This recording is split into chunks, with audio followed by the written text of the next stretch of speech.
പ്രശസ്തമായ ശാന്തിഗിരി ആശ്രമത്തിലെ പിളർപ്പ് പരസ്യമായി പുറത്തേക്ക് എത്തിയിരിക്കുന്നു. ആശ്രമത്തിൽ പ്രവേശിക്കരുത് എന്ന് ശഠിച്ച വിമതർ കോടതിയെ സമീപിക്കുകയും തങ്ങൾക്ക് അനുകൂലമായി വിധി സ്ഥാപിച്ചെടുക്കുകയും ചെയ്തു. അവരുടെ സന്തോഷം പ്രകടിപ്പിച്ചുകൊണ്ട് അവർ വാർത്താസമ്മേളനം നടത്തുകയുണ്ടായി. നമ്മൾ ശാന്തിഗിരി ആശ്രമ സഭാചാര്യൻ ബ്രഹ്മശ്രീ കരുണാകര ഗുരുവിൻ്റെ കുടുംബാംഗങ്ങളും വിശ്വാസികളുമാണ്. അപ്പോൾ അങ്ങനെ ഇരിക്കുകയെന്ന് പറഞ്ഞാൽ ശാന്തിഗിരി ആശ്രമത്തിൻ്റെ ഒരു കേസുമായിട്ട് ബന്ധപ്പെട്ടുള്ള വിഷയത്തിൽ നമ്മൾ 13/7/2025 ഗുരുവിൻ്റെ ജന്മഗൃഹമായ ചന്ദ്രൂരി സന്ദർശിച്ചപ്പോൾ അവിടെ നിന്ന് നീ ആശ്രമത്തിനെതിരെ കേസ് കൊടുത്തതാണ്, അതുകൊണ്ട് കയറാൻ പറ്റില്ല എന്ന് പറഞ്ഞപ്പോൾ നമ്മൾ ബഹുമാനപ്പെട്ട ഹൈക്കോടതിയിൽ നിന്ന് കഴിഞ്ഞ മെയ് 1 ഇന്നലെ ആശ്രമത്തിൽ കയറുന്നതിൻ്റെ ആവശ്യമായ പോലീസ് പ്രൊട്ടക്ഷൻ എടുത്തിരുന്നു.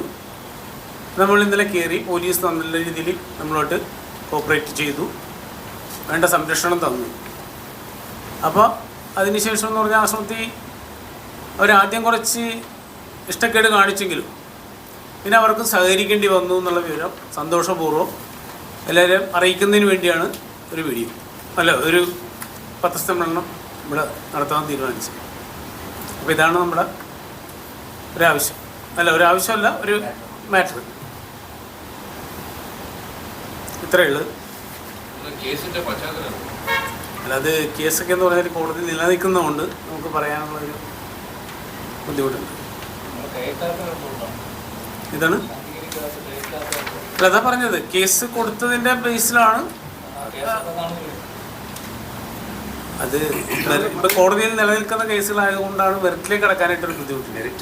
കേസ് എന്ന് വെച്ചാൽ ജന്മഗൃഹമായിട്ട് ബന്ധപ്പെട്ടൊക്കെ ഉള്ളത് അത് പൊളിക്കാൻ ശ്രമിച്ചപ്പോൾ നമ്മളത് എതിരെ ബഹുമാനപ്പെട്ട മുനിസിപ്പൽ കോർട്ടിൽ ചേർത്തല ഒരു കേസൊക്കെ നടക്കുന്നുണ്ട്. അതൊക്കെയാണ്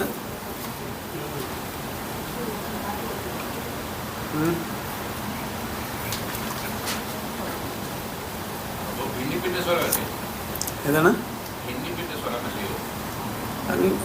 ഭിന്നിപ്പിൻ്റെ സ്വരം എന്ന് പറഞ്ഞാൽ മനസ്സിലായില്ല.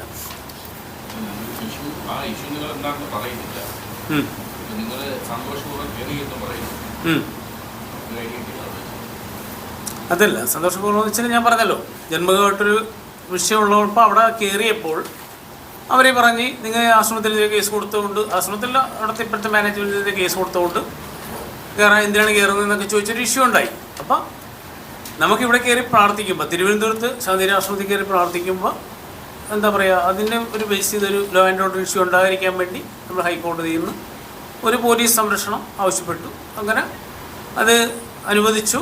അങ്ങനെ കയറി എന്നുള്ള കാര്യമാണ് ഈ പറഞ്ഞത്. എൻ്റെ പേര് ചന്ദ്രബാബു, CP, അജിത, വിലാസിനിയമ്മ, ലത, രാമനോഹർ.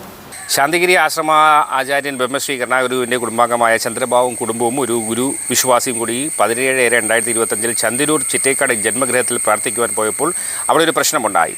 നീ ആശ്രമത്തിനെതിരെ കേസ് കൊടുത്തിട്ട് ഇവിടെ എന്തിനാണ് കയറുന്നത് എന്ന് ചോദിച്ചു. അതിനാൽ മെയ് 1 ഗുരുവിൻ്റെ കുടുംബാംഗങ്ങളും ഗുരുഭക്തരും കൂടി പോത്തങ്കോട് ശാന്തിഗിരി ആശ്രമത്തിൽ കയറി പ്രാർത്ഥിക്കാൻ തീരുമാനിച്ചപ്പോൾ ഒരു തർക്കമുണ്ടാകേണ്ട എന്ന് വിചാരിച്ച് പോലീസ് പ്രൊട്ടക്ഷൻ ലഭിക്കാൻ ബഹുമാനപ്പെട്ട കോടതി വഴി മൂവ്മെൻറ്റ് നടത്തി. മെയ് 1 തങ്ങൾക്ക് പോലീസ് പ്രൊട്ടക്ഷൻ ബഹുമാനപ്പെട്ട ഹൈക്കോടതിയുടെ ഉത്തരവ് ലഭിച്ചു. പോലീസിൻ്റെ ഭാഗത്തുനിന്ന് തങ്ങൾക്ക് പൂർണ്ണ സഹകരണം ലഭിച്ചു. ആശ്രമത്തിൻ്റെ ഭാഗത്തുനിന്ന് ആദ്യം ഒരു മടിയുണ്ടായെങ്കിലും പിന്നീട് അവർക്ക് സഹകരിക്കേണ്ടി വന്നു. തങ്ങൾക്ക് ആശ്രമത്തിൽ കയറി 3.5 മണിക്കൂർ അവിടെ കൂട്ടപ്രാർത്ഥന നടത്താൻ സാധിച്ച വിവരം സന്തോഷപൂർവ്വം അറിയിക്കുകയാണ് ഗുരുവിൻ്റെ കുടുംബാംഗങ്ങളും ഗുരുഭക്തരും.